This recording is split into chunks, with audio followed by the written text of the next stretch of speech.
I've never met Tigerlily's father before. I want to know his mind, how he's thinking about our relationship. And I hope he approved me and he liked me. We're Christians. What? We don't want her to become a Muslim. Shut up.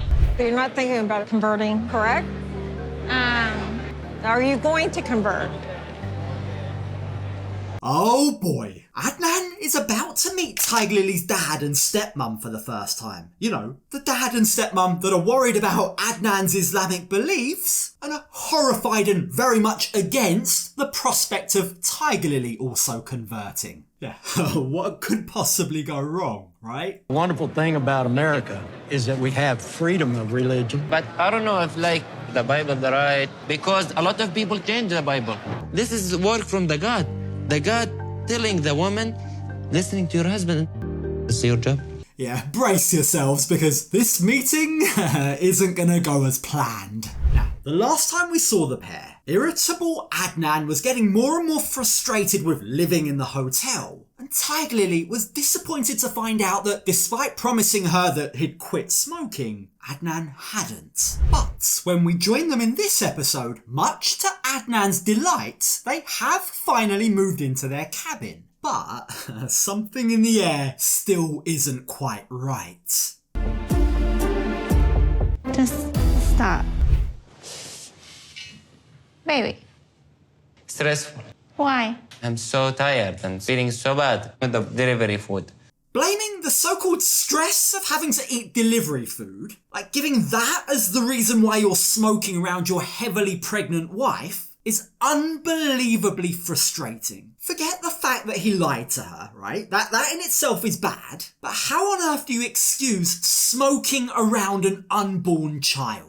Like, if you think I'm overreacting, if I can literally hear people right now say, oh, it's only a vape, just do a little bit of Googling, research the published scientific studies that document the effects of nicotine on unborn babies. We're talking potentially permanent damage to brain and lung function. And at the very, very least, if he's that addicted, right, go and smoke somewhere where Tigerlily isn't also forced to inhale. But you know what makes it even worse? It's the way he tries to avoid all responsibility for his actions. He tries to literally blame Tigerlily for what he's doing. Because you keep making a problem with me, you keep put me in a trouble, and we keep fighting. Of course I won't say anything. I don't like to be blamed for other people's problems. Oh, poor Adnan. His life is so stressful. You know, the luxury life that he's living that seems to be paid for entirely by Tigerlily. Sorry, but your bullshit stress isn't a good enough reason to be lying to your wife or poisoning your child. Now, thankfully, Adnan does concede that he probably shouldn't ever hide anything from his wife ever again. And while I get the feeling that will probably last for, all of a week, the fact is they don't have the ability to dwell on this for too long. You see, they've got other stuff to also worry about. What might that be, you ask? Well, when we join them the next day, Adnan and Tigerlily are on their way to meet Tigerlily's dad and stepmom for the very first time. And Adnan is rightly very nervous. I've never met Tigerlily's father before. I want to know his mind, how he's thinking about our relationship. And I hope he approved me and he liked me. Now, we know that family is very important to Adnan. He's very close to his own family. What with not knowing too many people in America, he's hoping that he can also grow close to Tigerlily's family too. But I think the very fact that Adnan has now been in America for 2 months already and yet to meet her parents kind of says a lot, doesn't it? Tigerlily is clearly worried about introducing them, and Adnan is worried too. How does your dad feel about my religion, he asked. Does he not like Muslim people? It's not that he wouldn't like you or like a Muslim person. He's just never met one before. We'll see. Really? Can that be right? A grown-ass man in all of his life has never met a single Muslim before. And it's not like they're aliens. Like in Texas, where they're from, it's estimated that the Muslim population is anywhere between 300,000 to 500,000 people. But maybe that won't even be a problem. Surely Steve is open-minded, right? Surely he judges a person for who they are, how they act, how they treat people, and not just their religious beliefs, right? So, tell us, Tigerlily, what did your dad say to you when he found out you were going to marry Adnan? When I first told my dad about Adnan, the first thing he said was, "Oh, he's not Muslim, is he?"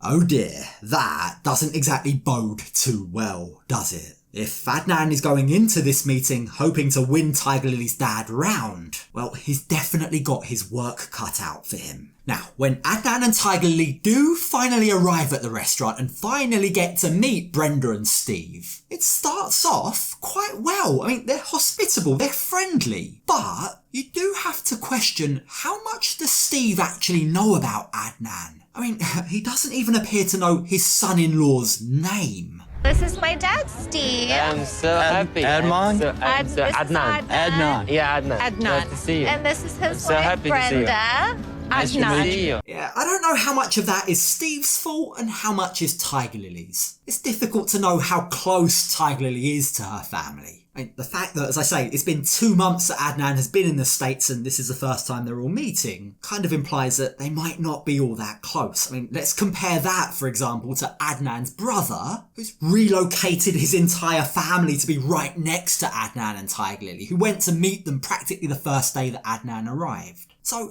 could there be more to this story? Like, could there be another reason why Steve and Brenda are seemingly distant? When I heard that my daughter was going to Jordan to marry a Jordanian, obviously I was skeptical. My concern was he was just looking for a visa. Look, one thing I will say is that is a very common worry. If you've watched 90 Day Fiancé for any length of time, you'll know that practically every family we've ever been introduced to has that exact same concern. But surely, if ever there's a way to build bridges and hopefully build a friendship, if ever there's something in common that can unify all ages, sexes and religions, then surely that's food, right? Well, unfortunately, if you're Adnan, then maybe not. You see, while this is a new experience for him, while he's never had Texas barbecue before, his culinary experiences so far in America has him dreading what's in store. So far, I don't like a food in America. Always my stomach hurts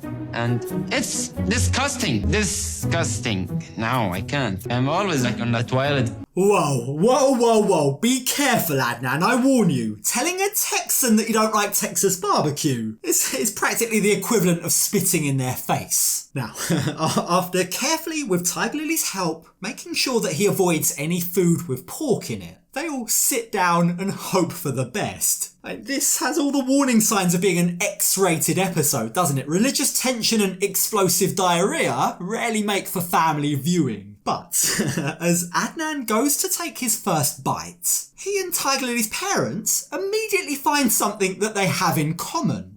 That's my tradition in Jordan. We eating by my hand, but I want to just show you like I'm a gentleman. Exactly, that's how you eat it. That's how you're supposed to use your hands. There you go! The extended family find a common love of ripping meat apart with their hands. There's nothing quite like barbecue, is there? Now, thankfully, Adnan actually really likes it. It's the first thing he's had in America that he really enjoys. Perhaps cultural barriers are slowly getting broken down one brisket at a time. But before they get too comfortable or before Adnan has to go rushing off to the bathroom, it's time to confront the elephant in the room. Religion. You can't eat pork because of your I can't religion. eat pork, yeah. I'm pretty sure it's in the Old Testament as well. They didn't eat pork. It was considered not clean. Yeah, exactly. Look, this is a positive step. Again, there's some common ground here. But it definitely feels as if Steve has given quite a lot of thought into how to start this debate. It sounds like you know a bit about my religion, Steve, says Adnan. Is that correct? To which Steve says, well, a little bit, but that's the thing about America, the wonderful thing. We have freedom of religion here. And Adnan's response to that? Well,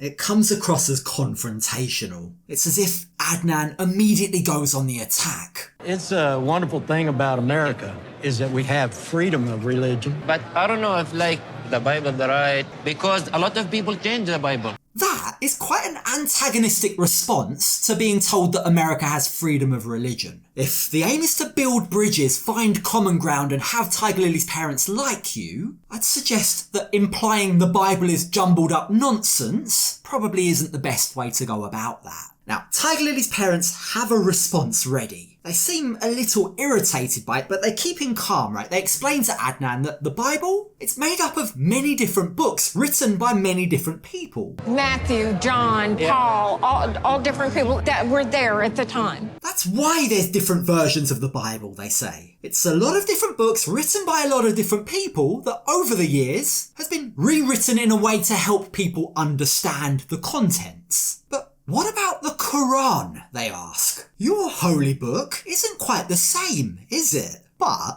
the problem is, Adnan doesn't have a clue what's being said. Who were they written by? How is it? Who wrote it? How wrote it? Who? Steve's smile strikes me as the smile of a man that doesn't know whether to laugh or cry. Who the heck has my daughter married? What the hell has she got herself into? He's no doubt thinking. Now, up until now, Tigerlily has been very quiet. She hasn't contributed to this conversation at all. But realising that Adnan isn't really following this conversation, he doesn't really understand what's being said, her parents' attention now turns to her. You're not thinking about converting, correct? Are you going to convert?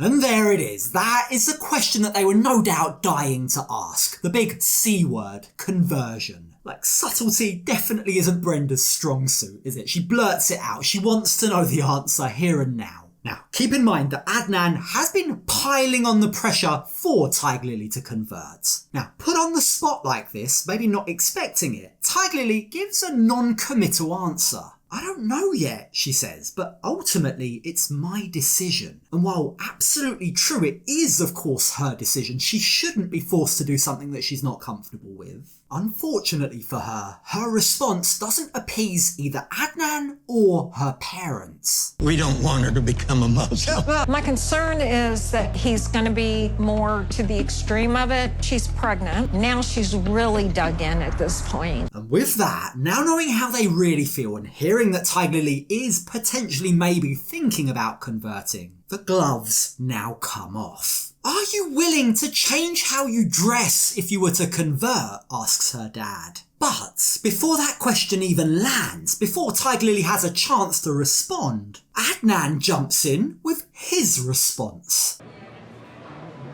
Yeah, but what the reason? Because I want to save her body, to not other people look into her body, right? That's what I hear, yeah. Right? Adnan's response there, I want to save her body, I don't want others looking at her body, right, as if he's somehow expecting Steve to agree with him, doesn't win Steve over in the way that Adnan perhaps thought it would. If anything, it's quite the opposite. It's worried him even more. It's got massive alarm bells ringing. And what's more, it's made him think less of his son-in-law too. But you should be confident enough in yourself not to worry that some other man sees her body. Adnan doesn't know how to respond to that. He's silent for once. And it's left to Tigerlily to explain to her dad that Adnan, whether or not she converts, is only looking out for her. He's only looking out for my best interests, she tries to convince her parents. Now, I don't think that that does much of a job to convince them of anything. Her parents do not look impressed. And you've got to imagine, I can only assume that they don't know she's already agreed that her son will be raised a Muslim. I don't think they're going to like that either. But as for Tigerlily herself, well, she reiterates her stance that right now, for the time being at least, she's not ready to convert to Islam. But just look at Adnan's response as she's saying that. There's so much that I don't know about Islam. So I don't think I'm ready to convert. Look at him. It's as if he's annoyed at what he's hearing. For once, Tigerlily is being completely rational and Adnan hates it. What's your hesitation, he says. Why aren't you willing to convert? And when Tigerlily says to him, well, it's a big life-changing decision, Adnan's irritated response is to dictate to her that Islam is the one true religion, it's the only religion, and God demands that you listen to your husband. This is work from the God. The God telling the woman, listening to your husband. Is your job? Okay, let's just let like all of this soak in. Adnan is visibly getting angry. He's working himself up at the thought that his wife won't obey him. Just look at his eyes. I honestly worry for Tigerlily here. She's clearly not willing or not ready to convert to Islam, and that is enough to piss Adnan off. He expects her to blindly follow him. It doesn't matter that he's lied to her. He's completely ignoring the fact that he promised her before they married that she could remain a Christian. He wants things his way. And I get the impression if he doesn't get what he wants, he's gonna sulk and make her life hell. Yeah, no wonder her parents are worried.